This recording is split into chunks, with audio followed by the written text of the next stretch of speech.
Gimana Pak? Apakah Bapak sudah melihat Ka'bah? Ka'bah apa sih?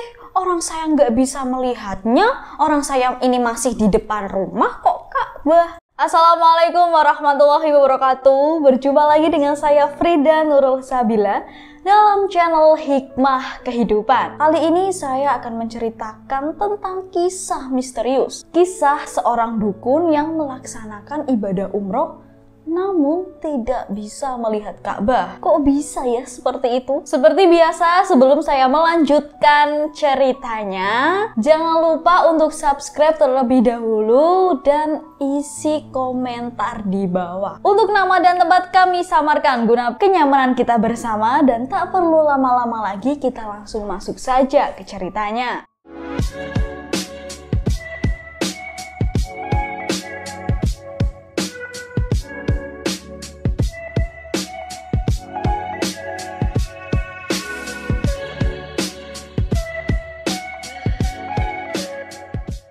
Melaksanakan ibadah umroh adalah suatu keinginan setiap umat muslim. Namun tidak semua orang bisa melaksanakan ibadah umroh atas izin Allah. Namun kali ini ada seorang dukun yang dapat melaksanakan ibadah umroh dan dia ini memiliki kisah yang sangat misterius. Kisah misterius ini diceritakan oleh tour guide umroh dan pada saat itu ia mendampingi seorang dukun tersebut. Tour guide ini kita sebut saja namanya Bapak Sofi dan dukun itu bernama Bapak Karjo. Pada saat itu Pak Sofi ini menceritakan pengalamannya pada saat mengantar Pak Karjo ini. Pak Karjo ini, ia sudah beribadah umroh namun tidak bisa melihat Ka'bah. Dan Pak Karjo ini mengaku bisa berangkat umroh karena mendapatkan hadiah kemenangan pejabat yang dibantu Pak Karjo ini pada saat pemilu. Jadi Pak Karjo ini seorang dukun. Dukun itu meminta bantuan kepada Pak Karjo biar bisa menang. Setelah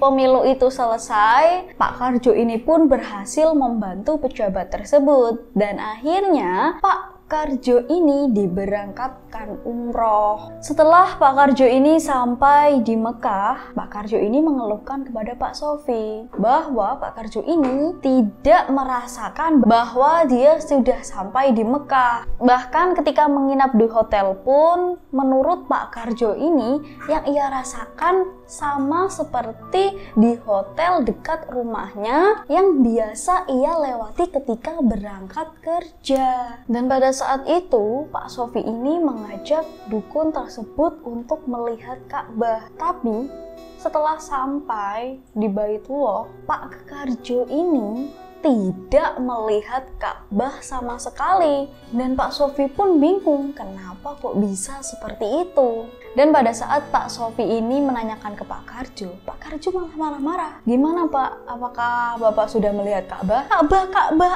apa sih? Orang saya nggak bisa melihatnya. Orang saya ini masih di depan rumah kok Ka'bah. Pak Karjo malah mengatakan hal yang seperti itu. Setelah kejadian tersebut, Pak Sofi pun berinisiatif untuk mengajak Pak Karjo ini sholat berjamaah di Masjidil Haram. Tapi tetap saja Pak Karjo ini tidak sadar kalau dia ini sedang berada di Mekah. Bahkan menurut Pak Karjo, orang-orang yang sholat di sana, ia mengatakan bahwa itu adalah tamu negara. Lalu kejadian aneh pun kembali terjadi secara berulang-ulang. Pak Sofi pun mengajaknya untuk tawaf di Ka'bah. Lantaran Pak Sofi ini takut Pak Karjo kesasar, maka ia membawanya dengan menggunakan kursi roda. Tapi meskipun seperti itu, Pak Karjo ini tetap tidak sadar. Bahkan ketika melakukan tawaf pun,